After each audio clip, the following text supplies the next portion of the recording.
La nouvelle version de Luminar Neo 1.13 est une grosse mise à jour et propose de superbes nouvelles fonctionnalités. Lumière Studio qui permet de créer de magnifiques effets de lumière sur les portraits. L'outil de flou pour apporter un aspect artistique et créatif à nos photos, mais également un nouveau plugin Lightroom pour l'assemblage panoramique et d'autres mises à jour sur les outils tonalité et éclairage magique, sans compter des corrections de bugs et une prise en charge d'appareils photo supplémentaires. Un programme hyper excitant. Alors je vous ai partagé un lien vers la liste complète des mises à jour de cette version dans la description de la vidéo et on va découvrir ensemble tout de suite les principales nouveautés. Allez, c'est parti. Alors, en guise de mise en bouche, le plugin Panorama et Lightroom. Si comme moi, votre logiciel de base pour le post-traitement de vos photos, c'est Lightroom et que c'est via Lightroom que vous gérez votre bibliothèque de photos et que vous utilisez Luminar Neo en complément, dans le cas de retouches plus créatives par exemple, ce nouveau plugin va vous intéresser. Depuis Lightroom, via un plugin de Luminar Neo, vous allez pouvoir sélectionner vos photos de panorama pour les envoyer directement dans Luminar pour utiliser l'outil d'assemblage de panorama.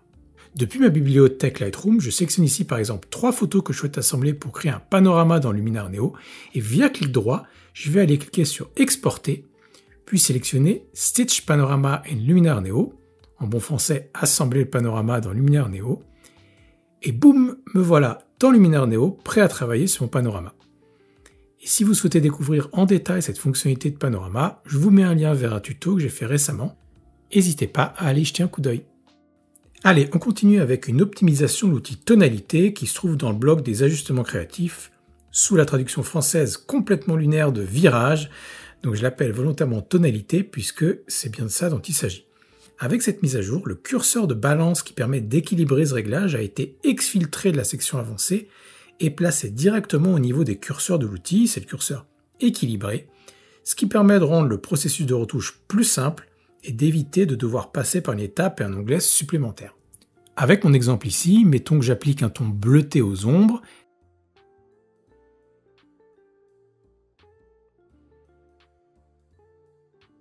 Avec le curseur équilibré, je vais pouvoir affiner ce réglage pour l'appliquer à ma photo de façon plus étendue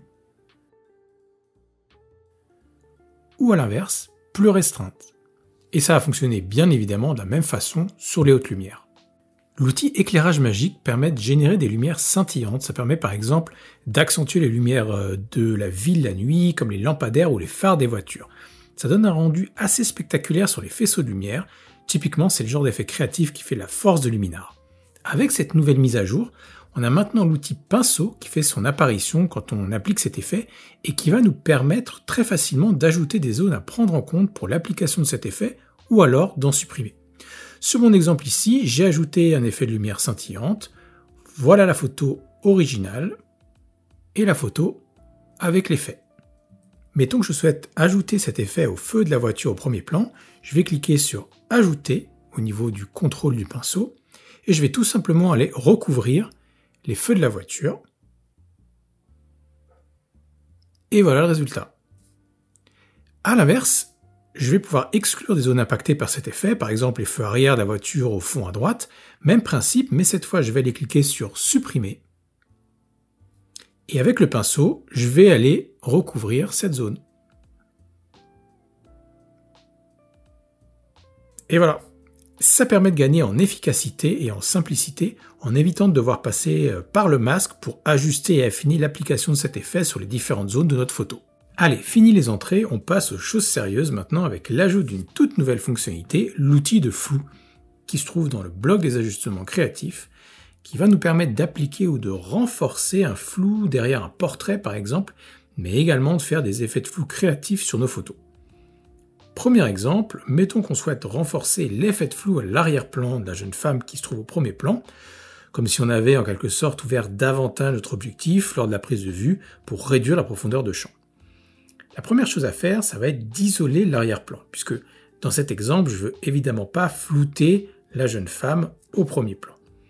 Donc je vais aller dans l'onglet de masque, l'onglet masquage, et via le masque par intelligence artificielle, je vais aller cliquer sur humain.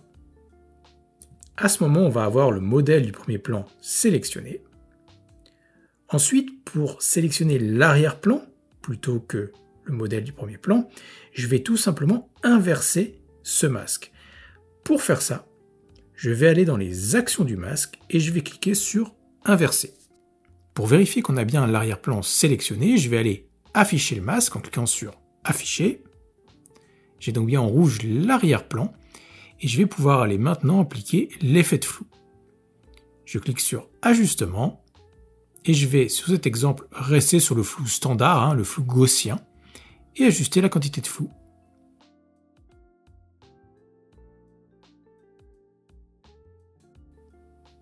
Petit coup d'avant et après, avec un effet de flou de l'arrière-plan plus prononcé. Alors, à noter qu'au niveau du détourage, c'est pas 100% parfait. Donc, si besoin, vous pourrez ajuster le masque automatique pour avoir une sélection plus précise et s'assurer que l'effet de flou ne bave pas sur le contour du modèle. Je vous mets en lien mon tuto sur les masques par intelligence artificielle si vous voulez voir ça en détail. Deuxième exemple, mettons que vous travaillez sur un composite en utilisant plusieurs calques. Ici, j'ai créé un premier calque avec le modèle qui est au premier plan et j'ai ajouté un autre arrière-plan. Vous pouvez voir ici les deux calques qui composent l'image. Dans ce cas, ça va être encore plus simple que pour l'exemple précédent. Je vais pouvoir tout simplement sélectionner l'arrière-plan et directement appliquer l'effet de flou puisque mon premier plan est sur un autre calque et est donc protégé de l'effet de flou. Et voilà le rendu, avant et après avec un beau flou d'arrière-plan. En plus du mode classique de flou gaussien, effet de flou standard on va dire, Luminar nous offre également la possibilité d'être plus créatif avec les modes de flou mouvement et spirale. Exemple avec cette photo, je vais appliquer un flou de mouvement.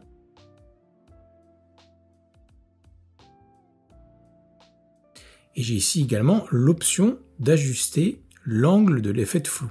Si on fixe notre regard sur les roues du petit camion, on voit bien l'effet du curseur de flou. Comme on l'a vu avec le premier exemple, n'oubliez pas que vous avez l'option de masquage pour appliquer cet effet. En cliquant sur masquage, avec l'outil pinceau et le mode effacer, je vais aller recouvrir le camion pour l'exclure de l'effet de flou.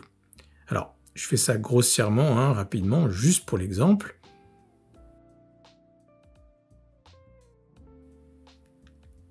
Et voilà, j'ai un flou créatif tout autour du sujet central de la photo. On a également un troisième mode de flou qui est le mode spirale. On va tester ça.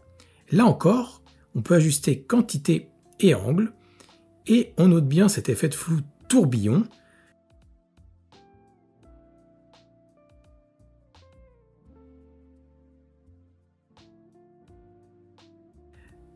Et avec ce mode de flou, on peut également placer le centre du flou où on veut dans la photo.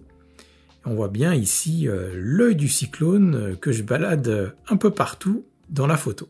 Superbe fonctionnalité qui permet à la fois d'apporter un effet de flou assez classique à l'arrière-plan d'une photo, mais également de se lancer dans des effets plus créatifs. Dernière grosse nouveauté que je vais vous montrer, la fonctionnalité Lumière Studio, qui après avoir été sortie par Luminar en mode bêta il y a quelques semaines, est disponible en version stable via le menu Portrait. Cette nouvelle fonctionnalité, vraiment innovante, va nous permettre de créer, ou du moins de simuler, des éclairages studio et des jeux de lumière pour ajouter de la profondeur à nos portraits, mais on peut bien entendu l'utiliser pour tout type de photos pour des effets de lumière créatifs. Alors, comment ça fonctionne?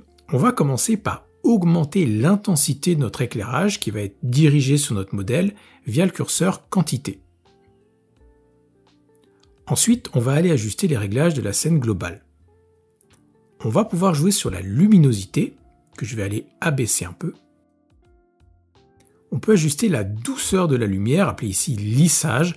En l'abaissant, on aura une lumière dure et en l'augmentant, une lumière plus douce. Et enfin, on peut ajuster le contraste de la scène pour faire ressortir plus ou moins la lumière. En travaillant déjà uniquement avec ces trois curseurs, on peut déjà très facilement et très rapidement obtenir un rendu hyper intéressant. Notez qu'on va pouvoir ajouter jusqu'à 5 sources de lumière à la scène. C'est ce que représentent ces 5 rectangles. Et la bonne nouvelle, c'est que l'ensemble des sources de lumière vont partager les mêmes réglages globaux de la scène que l'on vient d'ajuster. Ma source de lumière est symbolisée par un point sur la photo et je peux librement la déplacer pour modifier l'angle et la distance avec laquelle la lumière va frapper, entre guillemets, le modèle. Pour ajuster d'autres sources de lumière, on peut aller cliquer sur l'icône plus du panneau de réglage ou tout simplement cliquer sur la photo à l'endroit où ajouter la nouvelle source de lumière. Et je peux bien sûr librement la déplacer sur la photo où je veux. Alors pour le moment, je ne note aucun effet produit par ma seconde source de lumière et c'est logique en fait, on n'a pas encore affecté d'intensité. Donc je vais tout simplement aller ajuster le curseur quantité et voilà, j'ai un deuxième spot en quelque sorte qui vient éclairer le modèle depuis sa droite. Pour supprimer une source de lumière, on va tout simplement cliquer sur le point qui représente la source de lumière et on va pouvoir la masquer temporairement ou tout simplement la supprimer. Dans mon cas, je vais la supprimer et on va aller se focaliser sur notre première source de lumière et découvrir ensemble les ajustements complémentaires qu'on a à notre disposition. On va pouvoir affecter une tonalité, autrement dit une teinte à notre lumière. Pour ça, je vais aller apporter une valeur de saturation et choisir via le curseur tonalité la couleur que je souhaite.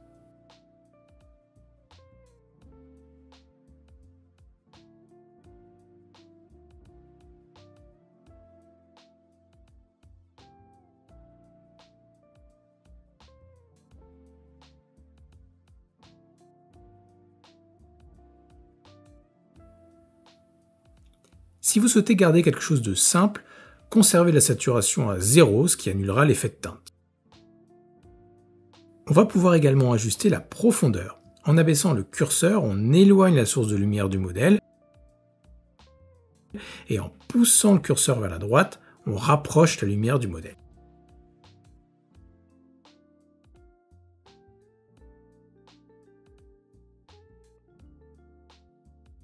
Et enfin, pour se lâcher au niveau de la créativité, on a la possibilité de personnaliser la lumière en affichant ce sous-menu. On va pouvoir appliquer une texture à la lumière, certaines plus marquées que d'autres. Je pense notamment au lace pattern qui est assez prononcé. Donc vous pouvez aller découvrir les différentes textures. Et également un motif, ça j'aime beaucoup. On a le choix entre des bandes de lumière ou des points. Via le curseur de l'échelle, on va pouvoir ajuster ces effets. En abaissant l'échelle, on va aller resserrer les bandes et à l'inverse, on aura des bandes plus larges. On va pouvoir également ajuster la position de ces effets autour de notre source de lumière. Donc si je suis au milieu de ma cible, on a un parfait alignement horizontal et vertical de nos bandes lumineuses. Et en se déplaçant sur les axes horizontaux et verticaux, on va pouvoir apporter des distorsions au niveau de l'effet.